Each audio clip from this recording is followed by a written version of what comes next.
DJS Dinakaran గారు చిన్న వయసులో కుమార్తెను కోల్పోయాడు.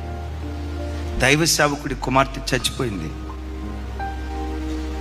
దేవా, సేవకుడు నేను, దేవుడు కాపాడతాడని చెప్తాను. అలాంటిది నా కుమార్తె చచ్చిపోతే ఎలా నేను వాక్యం చెప్పగలను? దేవుడు అన్నాడట, దినకరన్, ఒకసారి నా వైపు చూడు.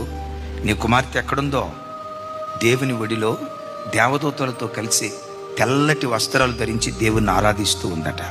దేవుణ్ణి ఆరాధిస్తూ ఉందట. మంచిదయ్యా, నా కుమార్తె పరలోకంలో ఉంది, మరి నా గుండె కోత ఎందుకు ఇచ్చావు? నీకులాగా చిన్న వయసులో పిల్లలను కోల్పోయిన తల్లిదండ్రులు ఎంతోమంది ఉన్నారు. వాళ్ళ కోసం మరెక్కువ భారభరితమైన హృదయంతో నువ్వు ఏడవాలని. అంతేకాదు, పిల్లలు బ్రతికుండి కూడా చచ్చిన స్థితిలో ఉన్న పిల్లలు ఉన్నారు. పేరుకు బ్రతికున్నారనే కానీ తల్లిదండ్రులకు గుండె కోత కలిగించే పిల్లలు కోకొల్లలుగా ఉన్నారు. ఆ బాధ ఎలా ఉంటుందో నీకు తెలియచేస్తే మరెక్కువ భారభరితమైన హృదయంతో ప్రార్థన చేస్తావని, అందుకు నీకు ఈ గుండె కోత అనుమతించా. కలవరపడకో, పరలోకానికి వచ్చిన తర్వాత మరలా నీ కుమార్తె నువ్వు కలుసుకుంటావులే అని చెప్తే, ఆ రోజు నుండి దినకరన్ గారు ఇలాంటి కుటుంబాలు ఎవరొచ్చినా దేవుని సన్నిధిలో ఆ విషయం కొరకు ప్రార్థన చేసిన కన్నీళ్లు విడుస్తూ ప్రార్థన చేస్తూ ఉండేవాడట. తద్వారా దైవజనుడు లక్షల కొలది ప్రజలకు ఆత్మీయ తండ్రిగా మారిపోయాడు.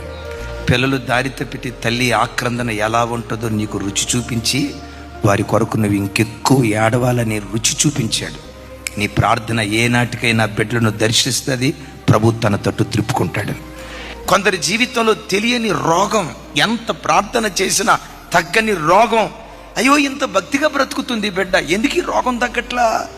ఎంత నిష్కలంకంగా బ్రతుకుతున్నాడు, ఎందుకు ఈ అనారోగ్యంతో పీడించబడుతున్నాడు? ఎందుకో తెలుసా? నీవింత భక్తిగా బ్రతికిన రోగపు ముళ్ళు పౌలు శరీరంలో ముళ్ళు అనుమతించినట్లుగా నీ శరీరంలో కూడా ముళ్ళు అనుమతించడానికి, అలాంటి వ్యాధితో భూమి మీద లక్షల కోట్ల కొలది ప్రజలు అల్లాడిపోతున్నారు.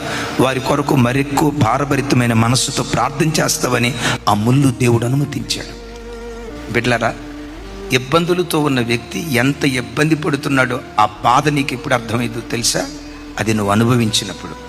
భక్తిగా బ్రతికే బిడ్డల జీవితాల్లో కూడా బాధలు, ఇబ్బందులు అనుభవించడానికి కారణం వాళ్ళ కొరకు ఇంకెక్కువ రోధిస్తూ ప్రార్థన చేయడానికి.